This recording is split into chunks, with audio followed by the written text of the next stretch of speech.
जय Shri Hari everyone, welcome back to my channel Shweta Rajput versatile. तो भक्तों, आज मैं आपको पापांकुशा एकादशी की व्रत कथा सुनाने जा रही हूँ, तो कृपया करके ये कथा ध्यान पूर्वक सुनिएगा। भक्तों, धर्मराज युधिष्ठिर कहने लगे कि हे भगवान, अश्विन यानी कुआर शुक्ल एकादशी का क्या नाम है? अब आप कृपा करके इसकी विधि तथा फल कहिए।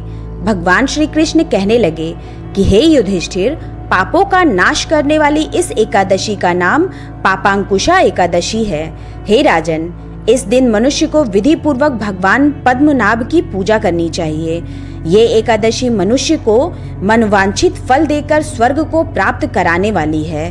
मनुष्य को बहुत दिनों तक कठोर तपस्या से जो फल मिलता है, वो फल भगवान गरुड़ ध्वज को नमस्कार करने से प्राप्त हो जाता है।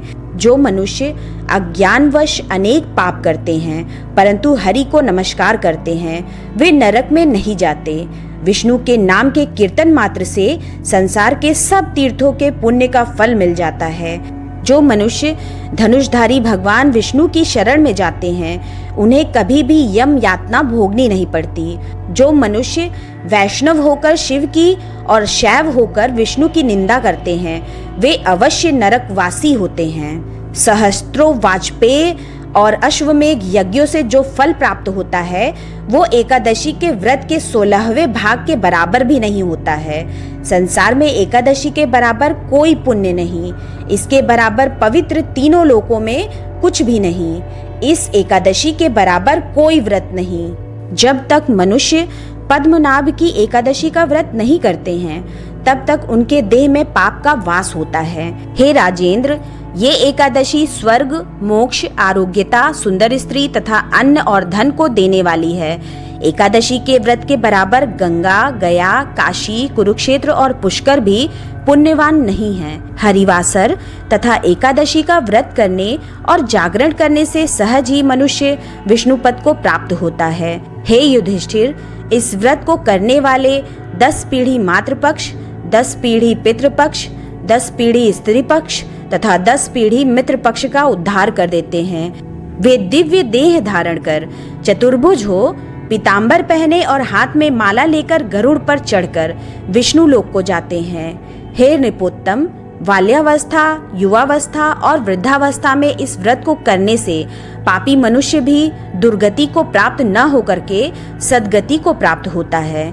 अश्विन मास की शुक्ल पक्ष की इस पापांकुशा एकादशी का व्रत जो मनुष्य करते हैं, वे अंत समय में हरिलोक को प्राप्त होते हैं तथा समस्त पापों से मुक्त हो जाते हैं। सोना, तिल, भूमि, गौ, अन्न, जल, छतरी तथा जूती दान करने से मनुष्य यमराज को नहीं देखता।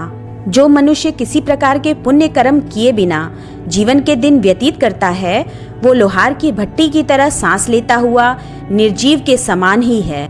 निर्धन मनुष्यों को भी अपनी शक्ति के अनुसार दान करना चाहिए तथा धन वालों को सरोवर, बाग, मकान आदि बनवाकर दान करना चाहिए। ऐसे मनुष्यों को यम का द्वार नहीं देखना पड़ता तथा संसार में दीर्घायु होकर धन से परिपूर्ण, कुलीन और रोग रहित रहते हैं। भक्तों, आइए अब हम इसकी प्रचलित कथा सुनते हैं।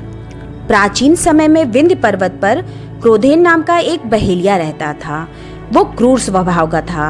उसका सारा जीवन हिंसा, लूटपाट, मद्यपान और गलत संगति पाप कर्मों में ही व्यतीत हुआ था। जब अंत समय में यमराज के दूत बहेलिया को लेने आए और यमदूत ने बहेलिये से कहा कि कल तुम्हारे जीवन का अंतिम दिन है, कल हम तुम्हें ले जाएंगे। ये बात सुनकर बहेलिया बहुत भयभीत हो गया और महर्षि अंगिरा के आश्रम में जा पहुंचा और महर्षि अंगिरा के चरणों पर गिरकर प्रार्थना करने लगा। बहेलिया ने ऋषिवर से कहा, मैंने सारा जीवन पाप कर्म करने में ही व्यतीत कर दिया। कृपा कर मुझे कोई ऐसा उपाय बता दीजिए जिससे मेरे सारे पाप मिट जाएं और मोक्ष की प्राप्ति हो जाए। उसके निवेदन पर महर्षि अंगिरा ने उससे अश्विन शुक्ल की पापांकुशा एकादशी का विधि पूर्वक व्रत करने को कहा। महर्षि अंगिरा के कहे अनुसार उस बहेलिये ने ये व्रत किया और किए गए सारे पापों से छुटकारा पा लिया और इस व्रत पूजन के बल से भगवान की कृपा से वो विष्णु लोक को गया। जब यमराज के यमदूत ने इस चमत्कार को देखा तो वो बहेलिये को बिना लिए ही यमलोक वापस लौट गए।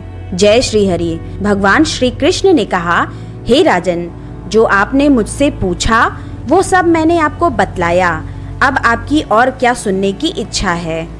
तो भक्तों, ये थी कथा। तो मेरे द्वारा सुनाई गई ये कथा आपको कैसी लगी? अगर अच्छी लगी हो तो मेरे चैनल को सब्सक्राइब कर ले और बेल आइकन प्रेस करना बिल्कुल ना भूले, जिससे मेरे आगे आने वाले लेटेस्ट वीडियो की नोटिफिकेशन आपको तत्काल मिल सके। मेरे वीडियो को लाइक एंड कमेंट्स भी करें। मेरे वीडियो को अपने फेसबुक, व्हाट्सएप, इंस्टाग्राम पर शेयर करना बिल्कुल मत भूलें। तो मैं अपना वीडियो यहीं समाप्त करती हूँ। मिलते हैं नेक्स्ट वीडियो में। तब तक के लिए जय श्री हरि, जय श्री लक्ष्मी नारायण भगवान की।